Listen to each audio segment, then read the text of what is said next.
전 세계 자동차 메이커 연구원들이 모르고 있는 흡입공기 과압 원리를 공개해 드리도록 하겠습니다.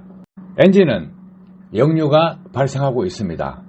압축 시작 행정, 배기 말행정, 이때 역류가 발생하고 있고, 또 흡기 밸브 누기가 발생했을 때 역류가 발생하게 됩니다.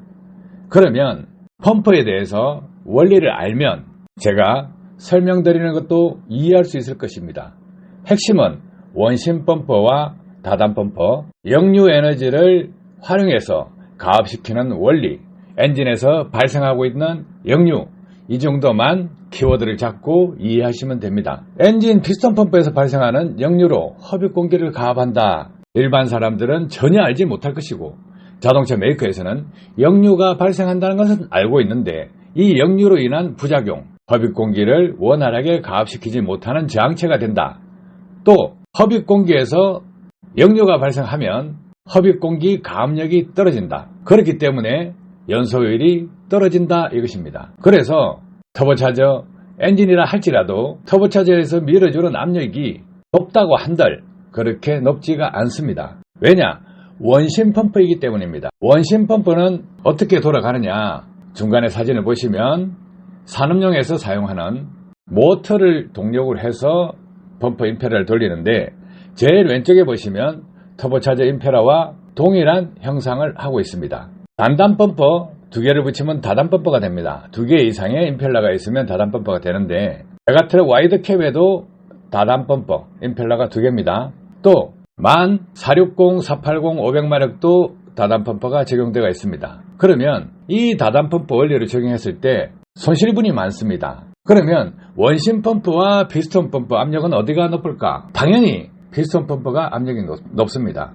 물을 기준으로 하면 보통 사람들이 이해하기가 쉬울 것입니다. 액체이기 때문에. 그러면 임펠러 하나에 회전을 시켜서 가압시켜서 양정을 어느 정도 보느냐? 임펠러 하나에 최대 90m 내외로 봅니다. 그러면 손실이 적었을 때 90m 내외로 보는데, 피스톤 펌프는 10배수가 되죠. 그만큼 피스톤 펌프 압력은 높다는 거예요.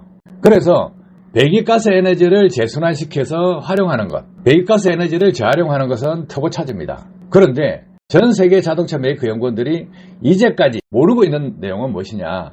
역류 에너지를 활용해서 흡입 공기를 가압하는 원리입니다. 모른다예요. 그러면 배기에서도 역류가 발생하고 흡기에서도 역류가 발생합니다. 배기에서 역류가 발생하는 것은 딥페프나 소고기에 부딪혀서 터보차저 터빈으로 역류하는 역류 에너지입니다. 그 역류하는 것을 억제해주면 터보차저 터빈 회전수를 높일 수가 있습니다. 자, 그러면 기존에 터보차저 터빈 회전 속도를 높이게 되면 터보차저 임펠러 회전 속도를 높여서 가압 성능을 높일 수가 있습니다. 그래서 배압이 적게 걸리게 해야 된다 이거예요. 그러면 흡기 쪽에 가압력을 높이기 위해서는 어떻게 해야 될 것이냐? 터보차저 더하기 또 터보차저, 이런 식으로 다단 방식으로 하면 이 가압력을 높일 수가 있는데, 문제는 로스분이 있고 또 배기가스가 터빈을 원활하게 돌려줘야 되는데 어느 정도까지 도움을 받을 수 있지만 그 이상은 힘들다는 거예요. 그래서 2단 터보까지는 사용하고 있는데 3단, 4단 이런 식으로 하지는 못한다는 거예요.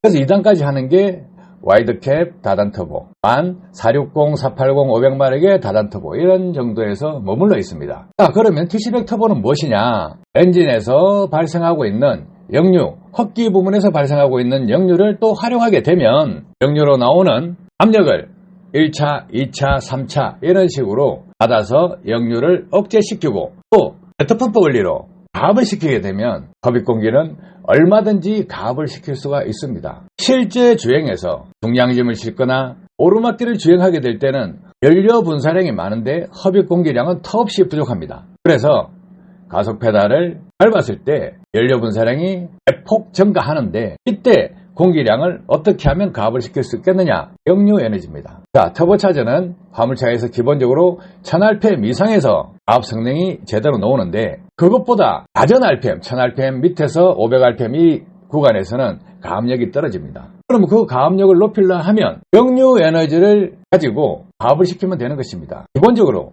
원심 펌프에 대비해서 10배수 가압력을 가지게 되는데, 역류량이 그렇게 많지 않다는 거예요. 하지만 흡입공기를 가압시키기에는 충분하다. 그래서 역류를 가압시켜야 되면 한 번 가압시킬 거냐, 2번 연속으로 가압시킬 것이냐, 3번 연속으로 가압시킬 것이냐, 4번 연속으로 가압시킬 것이냐에 따라서 압력은 폭발적으로 증가하게 됩니다. 그러면 자동차 메이커에서 역류로 인한 피해를 막기 위해서 레저레이터도 부착하고 서지 탱커도 부착하고 하는데 이 모든 것이 필요 없게 됩니다. 흡기에서 발생하는 역류를 활용해서 가압을 시키게 되면 한 번 가압시킨다, 2번 가압시킨다, 3번 가압시킨다 했을 때 압력은 폭발적으로 증가할 수밖에 없습니다. 자, 그렇게 하면 디젤 엔진에서 매연 발생량은 급격하게 줄일 수가 있는 것입니다. 엔진 내부의 오염물질 응착도 대폭 감소시킬 수가 있고 DPF가 있는 차량도 매연이 적게 나오기 때문에